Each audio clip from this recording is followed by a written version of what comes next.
Hey, what's up, guys? Good morning, good afternoon, good evening. You're pleasantly welcome to this episode of the Living Podcast. Today, there's this quote I've seen, different variations of it, up and down, that people repost, especially boys, especially men. They repost this thing. It goes along the lines of, it is the girl that is begging for money. It's the woman that is asking for money. And then is now the guy that is feeling bad. They wonder which kind of thing is that. And people post it like, guys repost it and wondering why is that it's the girls that are begging, trying to call girls beggars in one way or the other. And also trying to say, why is it that we are the ones even feeling bad when they are the ones that cannot foot their own bills and then they are the ones asking, but yet somehow we are the ones feeling bad. And if there's anything, boys, we know, is that bad feeling we get, that feeling of disappointment is natural, right? We cannot, everybody comes like that. Every man comes like that inbuilt. When a woman asks you for something at first, if you cannot provide it, you feel bad, because when they ask you, you feel like you have to do it. It takes a different level of wisdom for you to discern who you can give stuff to and who you should say no to. But apart from that, I'm a tad disappointed when I see men complain about how illogical that may seem.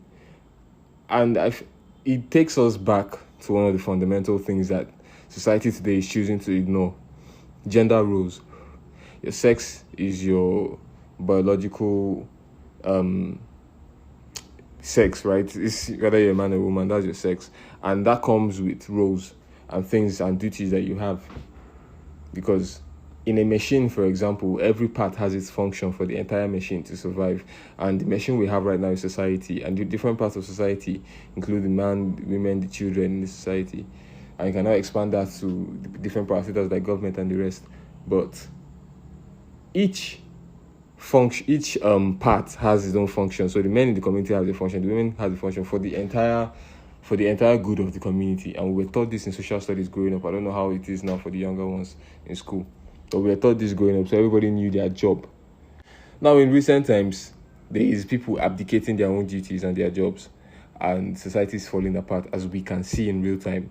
However, I'm trying to call us back, especially men. The reason why you feel bad when just about any woman asks you for something and you can't provide it is not because it is bias. It's because it is in you as a man. Your job is to provide and protect the women and children around you, those you love. Provide for them and protect them.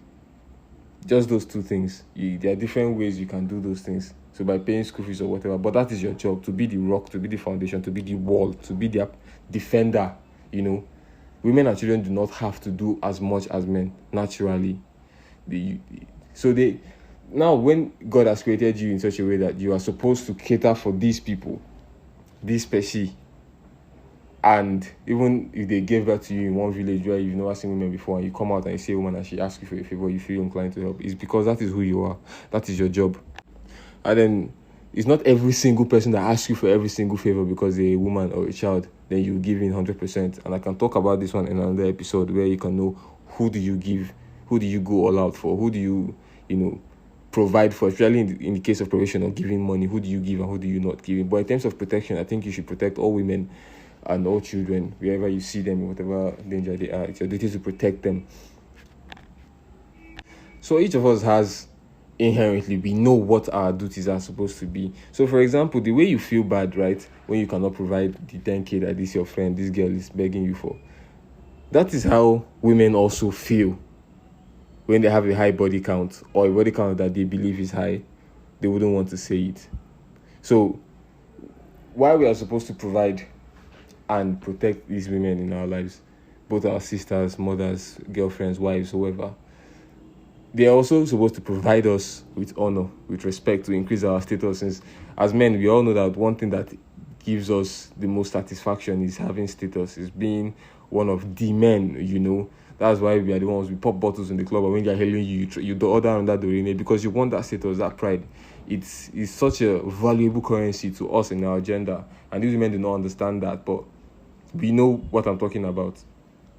And And while we go out there and try to do things to protect and provide for them, they also should do what they can to make our egos higher, to improve our status in society, to make us feel better about ourselves. And so what they should do is keep themselves pure. So, if, for example, if somebody is a town slut, she knows that she doesn't have so much inherent value, and she would not make you feel proud. Like, if her husband was a man, he would not feel proud. He would be ashamed more so, and feel less of a man with his peers if his wife is opening leg for everybody. You understand that comparison now? The same way a woman will feel prouder of her husband if he was the top guy in the organization, in anything he's doing. If he was the main man, she feels prouder of him. The same way a man feels proud of her when she's the girl that nobody has touched, nobody knows, she hasn't known any man, she's decent and submissive and stuff like that. Other men admire that. So here's the thing. If everybody would just understand what their roles are, especially, and this when it comes to relationships, everybody works perfectly. If everybody understands their roles in a relationship, it's smooth, it's like, beautiful. And that's how I've experienced relationship, and it was amazing. So the thing is, ladies, let me tell you something. If a man admires his fellow man, if that man's girlfriend is very attractive and also chaste, and also grounded, that's how, if I walk into a show, a birthday party, a party with one woman, extremely beautiful, and she's not talking to any other men there, she's just quiet. If she wants to, she'll talk to me, we'll giggle and laugh, and she's not talking to anybody else. The other men around there will look at me and be like, that's the man, And I feel that. I feel it within me, and it makes me feel proud. It makes me feel like I need to protect this woman more. I need to do more for this one because she makes me feel good about myself. She increases my status. The same way, my guy, if, you're the main guy, you're the top guy in the office, you're the one running things, yeah? Your wife's friends are proud, are envious of her because she has a man. She has a man that is doing things, that has doings. You understand? Women are proud of their man, or are envious of their fellow girls when, for example, that her friend's boyfriend is the guy that is spending money in the club, that is doing well, buying her friend bees and all of that. If her own boyfriend is not doing all that stuff, she envies her friend, So if you're just doing your job, as what you are, your partner will always respect you and will always give you the regard you deserve because you've provided them the value that they need and the envy of their counterparts. So let me end with this. Foundationally, what do men want? What gives us pride? What gives us pride is money, right? So the more money a guy has, the more he feels like he has an upper hand over other men, the more he feels like he is better or doing better at this man thing than other men because he has more money, more status, more levels to his life. And as a woman, I cannot speak for women, but I've spoken to women and asked them what gives them pride. What's the thing? Because for example, I have money. To you, what gives you pride? And I got varying answers, but I tried to join them all and make them one answer. And what I got was, okay, whoever can hold the most attention. That was what I got according to the thing, because who has the most boyfriends, who is getting more gifts from men, da, da, da, da. But I just summed it up, and who gets the most attention. So, for example, if a friend group goes out, the one that different guys are constantly hitting on is the one that every other one is envying. You get it? Because she gets the most attention. And if you can boil it down, you can boil it down to, like, I asked this one directly to a girl, that do you people feel a certain change in levels when you have a man as opposed to when you don't have a man? Do girls who have men in their lives, do they feel like they are better than girls who don't have men? And they said yes, that even girls who don't have men feel like they are worse off, that they need a man in their life, And that's the currency. That's what these two people want. So, because as a man, I really don't care if this guy has a girl in his life or not. We don't care about that. Whether I have a girlfriend or not. It doesn't make us see you in different. But if you have money and you don't have money, there's a way we can see you differently. So for girls, who can hold the most attention as per who has a man, who has an men, or who doesn't have. And I think if everybody would just try their best, like men, try your best to make money, right? Legally, of course.